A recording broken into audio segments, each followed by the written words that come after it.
Hello, my name is Assata Auset, hence the name Auset means queen, and I've come today to share a testimony with you about a miraculous car accident I was in on September 2nd, 2018, 2 weeks ago. I was just leaving church and headed to work. I needed to be there at 2 o'clock, and at about 1:30, I was driving on the highway, just two exits up from my house, and I had my phone in my visor right up here, and trying to be in compliance with the new law, the hands-free law, and my phone was sliding. So I was like, okay, let me grab it before it, falls all over the place, and then I'm even more distracted.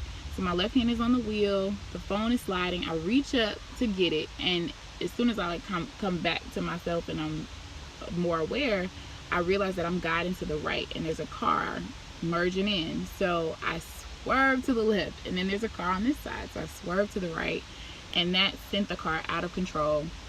And before I came to realize it, I was spinning diagonally across the highway, and there were cars everywhere. This was a very busy time of day, and so I let go of the wheel, because you're not supposed to hold on to it or try to control it, because you could cause the car to flip that way. And I'm just like bracing for impact at this point. I'm like, I know somebody's gonna come in and hit me on my right or something, or I'm gonna slam into the wall on my left. And I'm like, okay, we're going to the hospital today, so just get ready for the pain, pretty much. But glory to God, he turned the car at the last second, and my trunk is what hit the wall all the way in the far right HOV lane.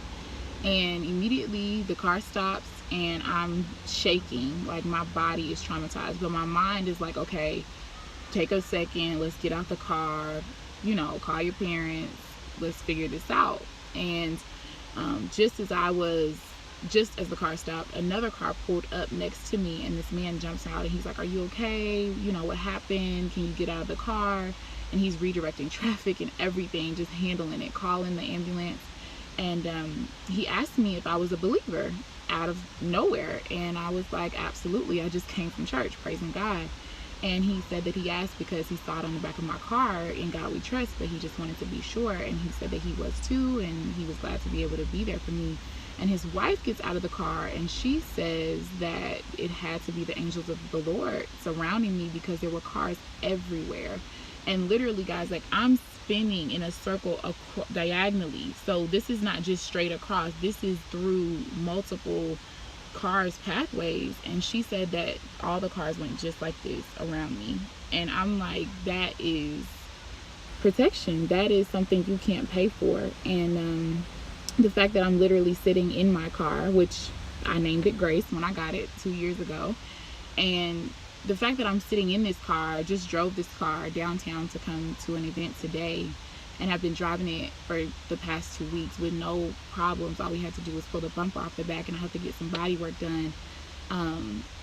It's just a testament to the protection of God and the glory of God, that he surrounds you with his angels, that he steps in the midst of terror, because I was literally prepared to be in serious pain, like taking pain meds for the next couple weeks to a month, healing from whatever surgery. Like, that was where my mind was. But the Lord, his thoughts were so much higher, and he said no to what the enemy had planned. And so I'm so very grateful to be here and continuing the story, just because I want to get to more of what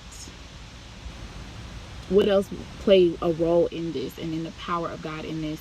So about 30 minutes after my accident, my friend Mike, who is a man of God, calls me, and he's just like randomly saying, hey. And I'm like, oh my gosh, I was just in this accident, and this is what happened. And he immediately starts rebuking pain. Like, he's like, you will not have back pain today, you will not have back pain in the future, like no recurring pain, you will not need to take medication. Immediately, he's just like, no, devil. And then an hour later, my sister calls me, and she knew I was supposed to be at work, so she told me, like, she wasn't sure that I was going to answer, wasn't really even sure why she was led to call me, but she did, because the Spirit of God agreed and she knew something was going on. And immediately she starts rejoicing, speaking in tongues, praising God for saving my life, for stepping in the midst of trouble. And so I just say that to say that the next morning I had no back pain, and all that day I was rejoicing. I was at my home. We were able to drive my car from the accident scene to my house, when I could have died and I could have been terribly injured. I could have not walked again. I could have been paralyzed, but the Lord saw differently. And I'm so very grateful for that. And I know that many of you have testimonies and moments in your lives where God has stepped in the midst of things that should have killed you, that should have taken you out, that should have left you in depression, but he brought you up out of that. And so we came today to give God glory, and I just encourage you to look at your own life and see where your testimonies are, because God deserves all the glory and all the praise, and he just wants to be exalted in and through our lives. So I pray that this touches you, that it blesses you, and I pray that you all have peace in your homes and in your lives and in your families. And just as he graced me with my car grace and has continued to do so in this vehicle, I give him praise even for that. So I pray that you guys be blessed, and I'll talk to you all next time.